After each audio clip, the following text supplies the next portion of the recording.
Assalamualaikum warahmatullahi wabarakatuh. Berikut kami sampaikan tutorial pendaftaran PPDB Asrama dan Cambridge. Untuk pendaftaran silahkan buka browser yang dimiliki, bisa memakai apapun, bisa Mozilla, Chrome atau yang lainnya. Kemudian kita ketik web Man 4.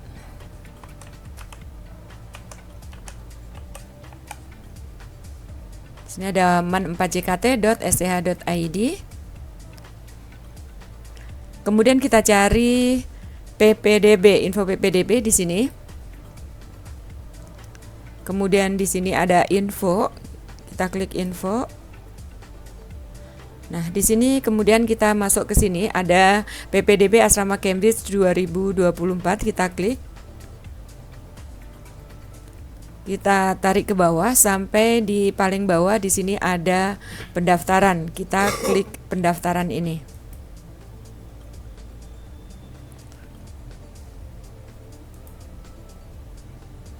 Setelah klik link pendaftaran, maka akan muncul tampilan seperti ini. Langkah pertama dalam proses pendaftaran adalah membuat akun. Nah, untuk membuat akun, klik daftar. Kemudian tuliskan nama, tempat lahir, tanggal lahir. Selanjutnya kita isikan NIK, di mana NIK ini adalah NIK calon peserta yang berada atau bisa dilihat pada kartu keluarga. Jadi saya ulang sekali lagi bahwa di sini adalah NIK calon peserta, bukan NIK orang tua. Selanjutnya kita pilih untuk program yang akan dipilih, yaitu apakah asrama ataukah Cambridge. Jika memilih asrama, kita klik asrama, maka akan muncul dua jalur, yaitu jalur tes dan prestasi. Sementara untuk jalur Cambridge itu hanya ada jalur tes. Sekarang saya ambil contoh untuk jalur asrama dulu. Untuk asrama jalur tes.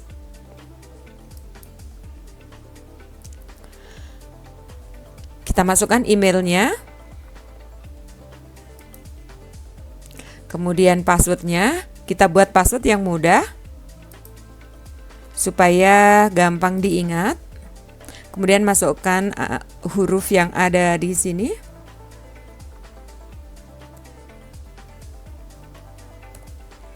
Kita periksa sekali lagi apakah data akun kita ini sudah benar. Kalau sudah benar, maka kita submit. Setiap peserta hanya bisa membuat satu akun. Jadi mohon diperiksa kembali datanya. Kita submit jika sudah yakin benar. Setelah proses pembuatan akun selesai, maka langkah selanjutnya kita login untuk melengkapi formulir pendaftaran. Nah, kita login dengan email yang tadi kita gunakan saat membuat akun, atau yang kita cantumkan saat kita membuat akun, kemudian kita masukkan passwordnya. Kita login. Nah, di sini kita diminta untuk melengkapi data yang ada. Yang pertama adalah formulir pendaftaran.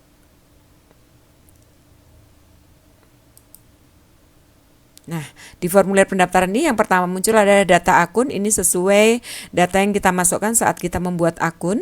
Ini di sini tadi program yang kita pilih adalah Unggul Berasrama jalur tes.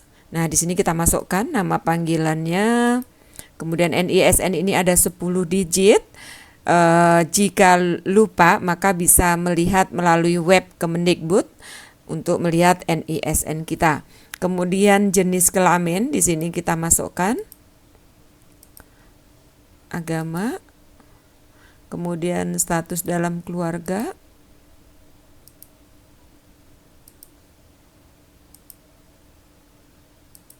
Kemudian apakah kita memiliki kakak yang masih sekolah di asrama atau Cambridge Man 4 atau lulusan dari asrama atau Cambridge Man 4. Jika ada, tuliskan iya, jika tidak, tidak. Kemudian alamat sesuai dengan KK, alamat ini jadi bukan alamat domisili namun alamat sesuai dengan kartu keluarga. Kita tuliskan di sini di perumahan atau komplek apa, jika bukan di komplek maka kita strip, bloknya juga kita strip. Kemudian nama jalan, nomor, sampai lengkap semuanya diisi.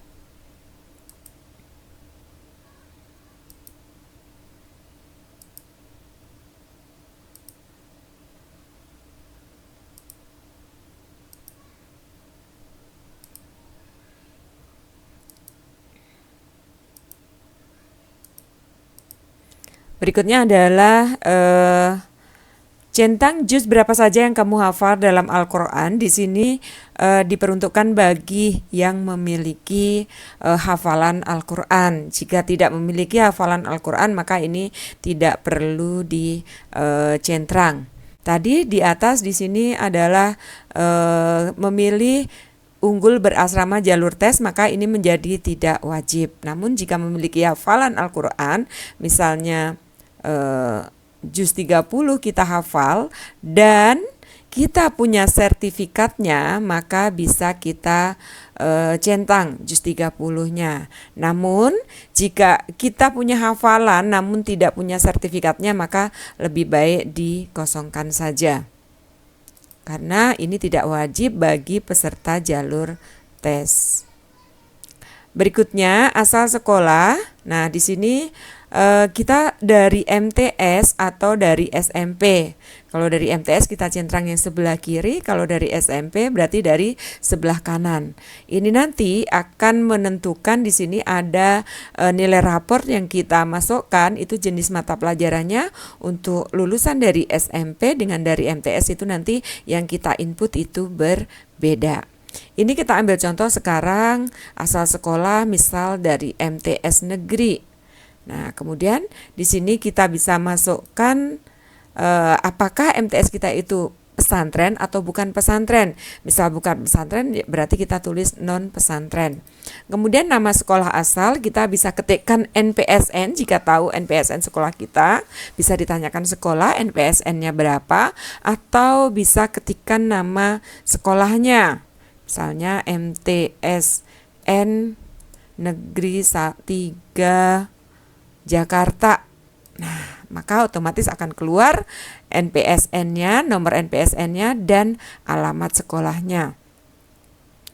Kemudian berikutnya kita masukkan nama ayah, kemudian pekerjaan, kemudian penghasilan dan nomor HP-nya. Selanjutnya kita masukkan nama ibu, kemudian pekerjaannya, nah, di sini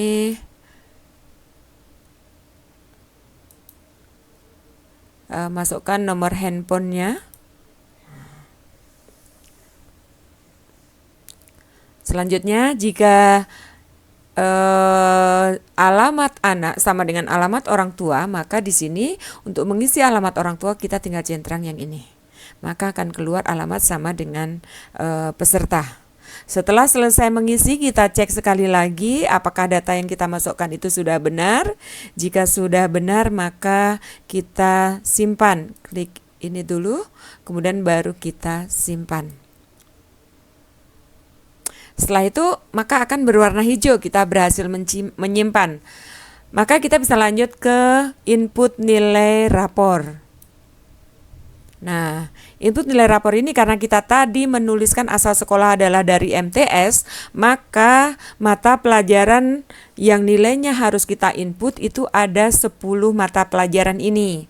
Akan tetapi kalau yang kita dari sekolah SMP, maka yang kita input itu ada 7 mata pelajaran, di mana nomor 1, 2, 3, 4 ini nanti akan menjadi satu mata pelajaran PAI atau Pendidikan Agama Islam. Kemudian bahasa Arab, bahasa Indonesia, bahasa Inggris, matematika, IPA dan IPS. Di sini yang membedakan nanti form untuk pengisian nilai raport antara peserta yang dari SMP dengan yang dari MTS.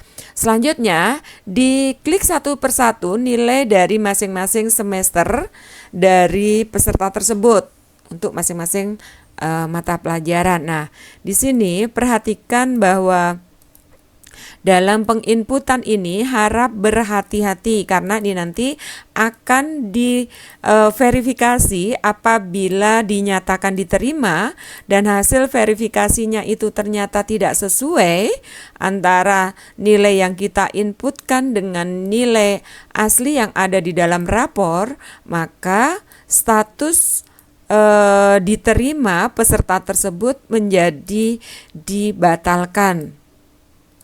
Nah, tidak menerima alasan bahwa kesalahan tersebut karena tidak disengaja atau salah klik. Maka di sini dalam mengklik angka harap berhati-hati. Benar-benar diperhatikan nilai masing-masing dan cek kembali. Jika nilai rapor dari calon peserta itu angkanya tidak ada di sini, berarti calon peserta tersebut tidak memenuhi syarat nilai rapornya untuk mendaftar. Karena ini sudah dibatasi nilai minimal bisa mendaftar. Jika sudah selesai kita input semua nilai rapor kita, maka kita bisa simpan. Nah, untuk memudahkan dalam menginput ini agar tidak terjadi kesalahan, maka lebih baik nilai-nilai untuk 10 mata pelajaran ini atau 7 mata pelajaran untuk dari peserta dari SMP, maka lebih baik dituliskan dulu atau diketik dulu, dipisahkan dari nilai-nilai mata pelajaran lainnya yang tidak digunakan dalam pendaftaran ini. Jika yakin sudah dicek, sudah benar, tidak ada kesalahan dengan nilai yang ada di rapor, maka kita bisa simpan. Nah, selanjutnya kita diminta untuk upload foto. Nah, di sini tadi saya ulang, di sini ada prestasi. Nah, ini prestasi ini nanti akan menjadi wajib bagi peserta yang melalui jalur prestasi. Namun bagi peserta yang dari jalur tes ini tidak wajib. Maka ini bagi yang punya disilakan untuk diupload, tapi bagi yang tidak punya tidak perlu mengupload. Karena tadi contoh tadi diisikan tidak memiliki prestasi, maka ini kita lewatkan, berarti kita bisa langsung upload pas foto. Pas foto yang diupload ini dalam bentuk JPG atau PNG dengan ukuran maksimal 4 MB. Jika sudah terupload, kita bisa simpan. Kemudian kita upload surat keterangan dari kepala madrasah sekolah asal yang menerangkan bahwa calon peserta ini masih duduk di kelas 9. Nah, untuk surat keterangan ini dibuat setelah dibuat itu bisa difoto karena yang harus diupload adalah dalam bentuk JPG atau dalam bentuk PNG. Bisa di screenshot atau bisa di foto. Kita simpan, jangan lupa kita simpan. Selanjutnya, nah berarti tinggal satu langkah lagi yaitu mencetak bukti pendaftaran. Nah, untuk peserta jalur prestasi, pencetakan bukti pendaftaran ini paling lambat adalah tanggal 28 Februari. Di sini karena pendaftaran jalur prestasi paling lambat adalah di tanggal 28 Februari 2024 pukul 23.59. Nah, karena tadi kita ambil contoh ini adalah mendaftar melalui jalur tes, maka pencetakan bukti pendaftaran ini paling lambat adalah tanggal 4 Maret 2024 pukul 23.59. sampai dengan tanggal 4 Maret ini, jika ada yang mau diperbaiki dari formulir, nilai rapor, pas foto, atau surat keterangannya, masih bisa dilakukan perbaikan. Nah, kalau sudah yakin benar, maka bisa untuk klik bukti pendaftaran. Setelah klik bukti pendaftaran, maka tidak bisa melakukan lagi perbaikan. Jadi sebelum klik, mohon diperiksa kembali. Jika yakin sudah benar, maka bisa ke bukti pendaftaran. Nah, di sini diperhatikan bahwa jika Anda tidak mencetak kartu pendaftaran, maka proses pendaftaran online Anda dianggap belum selesai. Jadi, untuk menyelesaikan pendaftaran, maka kita harus klik ini. Kita klik ya. Nah, apakah Anda yakin untuk membuat proses kartu pendaftaran? Jika yakin, kita klik ini. Oke. Nah, sudah tercetak seperti ini. Nah, kemudian kita cetak kartu pendaftaran.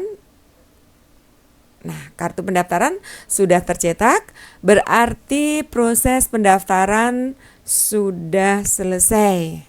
Bisa dicek pada email kita, nanti akan ada konfirmasi yang masuk ke email bahwa Anda telah melakukan proses pendaftaran. Demikian tutorial untuk pendaftaran PPDB program Unggul Asrama dan Unggul Cambridge MAN 4 Jakarta tahun 2024. Semoga bermanfaat. Saya akhiri. Assalamualaikum warahmatullahi wabarakatuh.